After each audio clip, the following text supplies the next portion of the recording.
Менің каналыма тіркеліп, лайк басып, комментарий жазып кетіңіздер. Қазақша каналды қолдайық, осындай пельмен дайындайтын боламыз.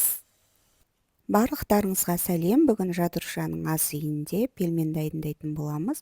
Ол үшін бізге ұн, тұз, мұздай су, сұйық май және жұмыртқа қажет.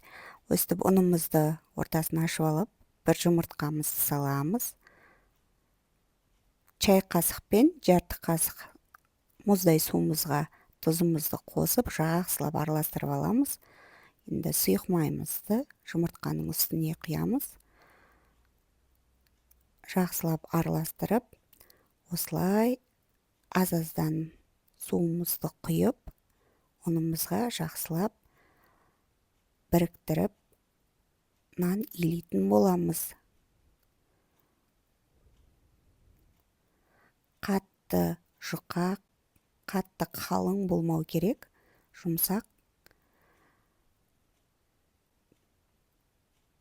Осылай жақсылап жан-жағындағы ұнның бәрін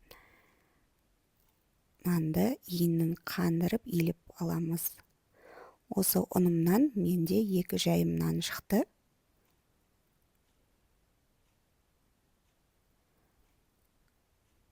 Осылай жақсылап илеп аламыз. Салафанға салып, бетін жауып қоямыз.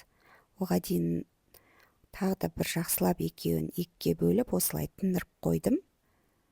Тағы жауып қойдым. Начинкасын дайындаймыз. Менде сиыр еті мен фарш, пияз, бұрыш, тұздар. Осылай жақсылап тұрып араластырып аламыз.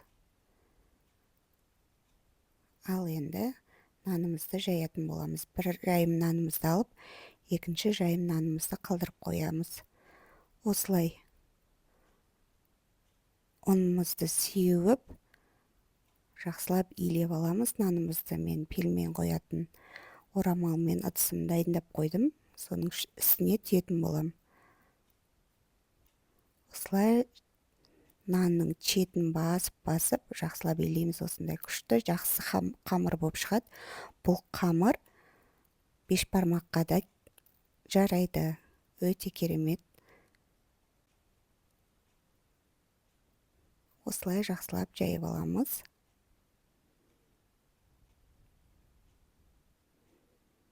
Енді осындай менде форма бар, домалақ. Соның көмегімен нанымызды домалақтап кесіп аламыз. Осылай кесіп, міне, дайындап жатқан кезде менің кіші қызым келіп, дастарханға отырып, маған қарап отырды. Міне, осылай пельмендерімізді қайнап тұрған суымызға жай тұз салып, суға салып қойдым. Сіздер пельменді қалай жасайсыздар? Пияз салып, қуырып жасайсыздар ма? Менде осындай пельмендерімді суға салып, қайнатып жеген бізге ұнайды. Рахмет көп менімен болғандарыңызға. Лайк басып, комментарий жазып кетіңіздер. Ас болсын.